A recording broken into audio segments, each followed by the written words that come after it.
Assalamualaikum warahmatullahi wabarakatuh. Salam belajar sejarah. Pada kesempatan ini saya akan membahas tokoh-tokoh penyebar Islam di Indonesia, mata pelajaran SKI kelas 9 semester ganjil. Langsung saja kita lihat pembahasannya.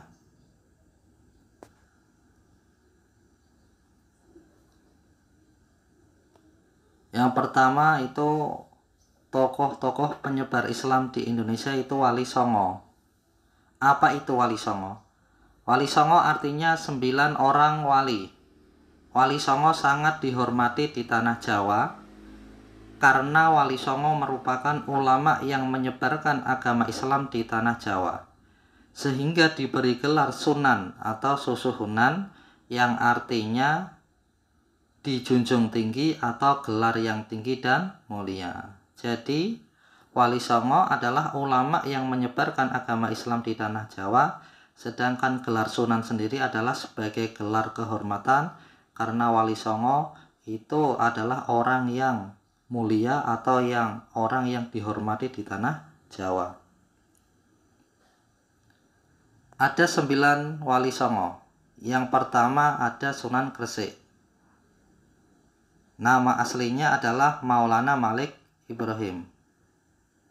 Lahir di Samarkand, Asia Tengah. Sunan Gresik penyebar Islam pertama di Pulau Jawa.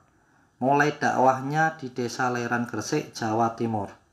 Beliau ahli dalam hal bertani atau ilmu botani dan ahli ilmu tata negara.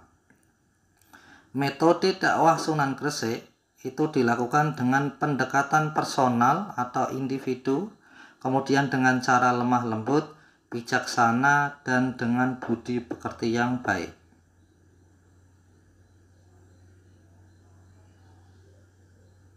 Pusat dakwah Sunan Gresik yaitu di Gresik, Jawa Timur. Beliau wafat pada tanggal 12 Rabiul Awal 822 Hijriah bertepatan dengan 9 April 1419 Masehi, dimakamkan di Gresik, Jawa Timur. Yang kedua Sunan Ampel. Nama aslinya Raden Rahmat.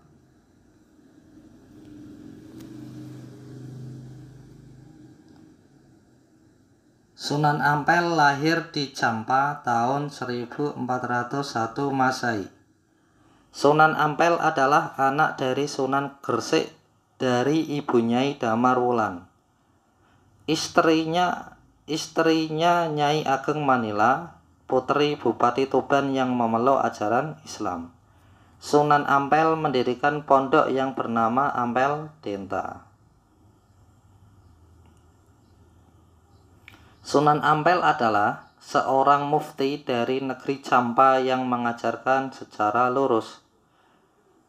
Dalam mengajarkan Islam, beliau tak kenal kompromi dengan budaya lokal. Wejangan atau ajaran Sunan Ampel adalah falsafah Moh5.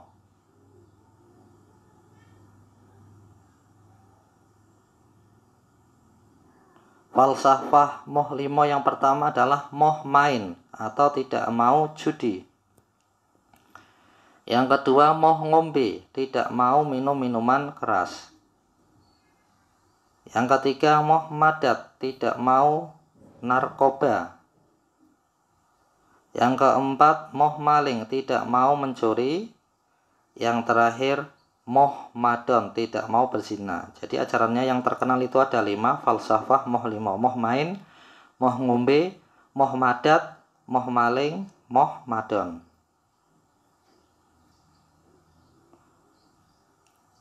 Sunan Ampel memiliki 2 putra yaitu Sunan Derajat dan Sunan Bonang. Muridnya Sunan Giri dan Sunan Kalijaga. Punya anak 2 putra, Sunan Derajat dan Sunan Bonang. Muridnya adalah Sunan Giri dan Sunan Kalijaga. Sunan Ampel juga sebagai perancang kerajaan Islam Demak, ibu kota Bintoro. Sunan Ampel wafat pada tahun 900 Hijriah atau 1494 Masehi. Yang ketiga Sunan Giri atau Raden Paku. Lahir pada pertengahan abad 15 Masehi atau 1442 Masehi. Sunan Giri adalah putra dari Maulana Ishaq. Beliau mendirikan pondok Giri Kedaton untuk mensiarkan Islam.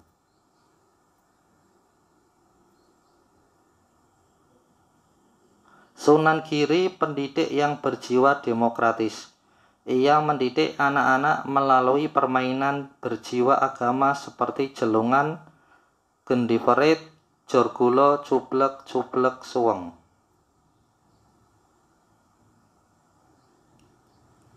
Sunan Giri juga ahli ilmu fikih dan menguasai ilmu falak atau perbintangan. Karya seni yang bernuansa Islam yang diciptakan Sunan Giri adalah gending pucung yang bernuansa Jawa namun syarat dengan Islami.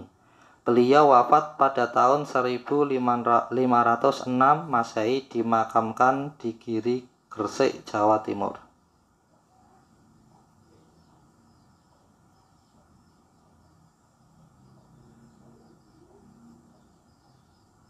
Selanjutnya Sunan Bonang. Nama aslinya Raden Makdum Ibrahim. Sunan Bonang lahir di Surabaya tahun 1465 Masehi. Beliau adalah putra dari Sunan Ampel atau Raden Rahmat, ibunya Nyi Ageng Manila, dan merupakan saudara sepupu Sunan Kalijogo.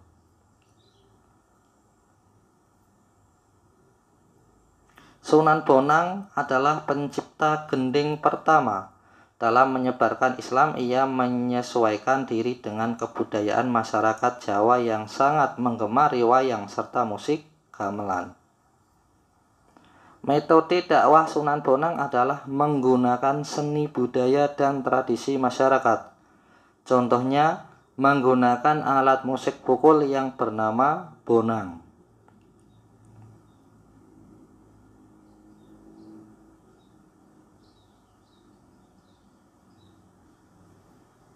Selain menggunakan seni musik, Sunan Bonang juga menggunakan karya sastra. Contohnya suluk. Suluk adalah karya sastra atau tembang atau syair yang berisi tasawuf. Manuskrip suluk Sunan Bonang sekarang ada di perpustakaan Universitas Leiden, Belanda. Beliau wafat pada tahun 1525 Masehi, dimakamkan di Tuban. Selanjutnya Sunan Derajat. Nama aslinya Raden Qasim atau Raden Syarifuddin. Sunan Derajat lahir di Ampel, Surabaya tahun 1407 Masehi atau 1470 Masehi. Ayahnya Sunan Ampel. Maksudnya ayahnya Sunan Derajat itu Sunan Ampel. Sunan Derajat juga menciptakan tembang Jawa yaitu pangkur. Cara dakwah Sunan Derajat lebih menekankan pada bidang sosial. Sunan Derajat menekankan sifat dermawan, kerja keras, kemakmuran masyarakat dengan memberi pertolongan kepada orang yang membutuhkan. Hal yang paling menonjol dalam dakwah Sunan Derajat adalah perhatian serius dalam masalah-masalah sosial.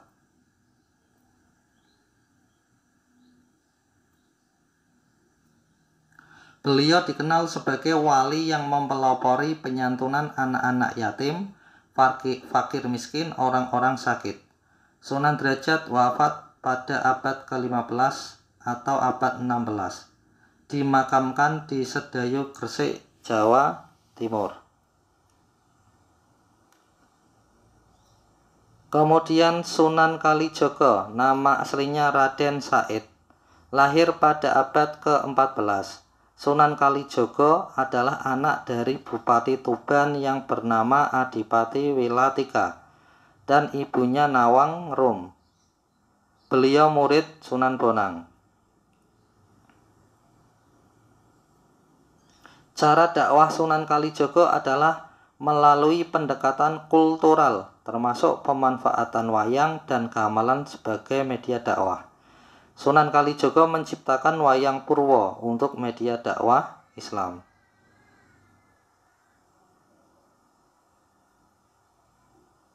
Sunan Kalijaga tercatat sebagai wali yang menghasilkan karya seni berfalsafah Islam seperti tembang gong sekaten atau sahadatain, wayang kulit atau wayang Purwo, baju takwa, tata kota Islami, cerita wayang serat Kalimosodo, Bima Suci, dan lain-lain.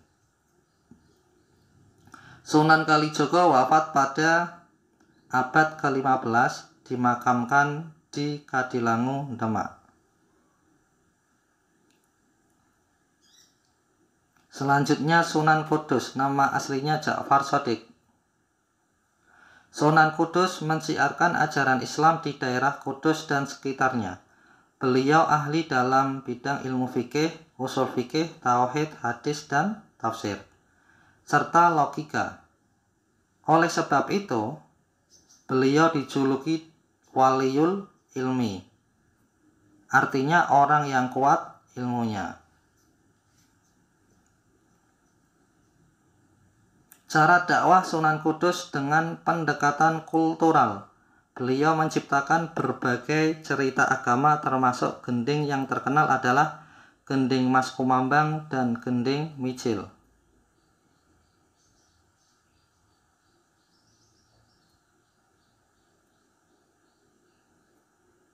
Kemudian Sunan Muria, nama aslinya Raden Umar Said. Sunan Muria adalah putra Sunan Kalijaga. Pusat dakwahnya di Gunung Muria, Kudus. Beliau lebih suka dakwah di desa-desa terpencil dan bergaul dengan rakyat biasa.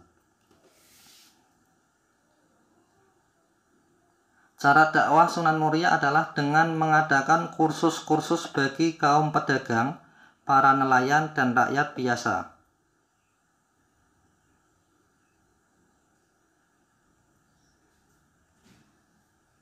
Kemudian Sunan Gunung Jati, nama aslinya Raden Syarif Hidayatullah.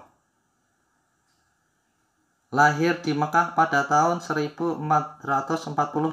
Ayahnya Syarif Abdullah Umdatuddin. Ibunya Nyai Rara Santang, putri Prabu Maharaja Siliwangi. Beliau mengembangkan Islam di Cirebon, Majalengka, Kuningan, Sunda Kelapa, dan Banten. Sunan Gunung Jati wafat di Gunung Jati, Cirebon, Jawa Barat. Mungkin itu saja yang dapat saya sampaikan. Kurang lebihnya mohon maaf. Semoga bermanfaat. Jangan lupa share, like, and subscribe. Terima kasih. Wassalamualaikum warahmatullahi wabarakatuh.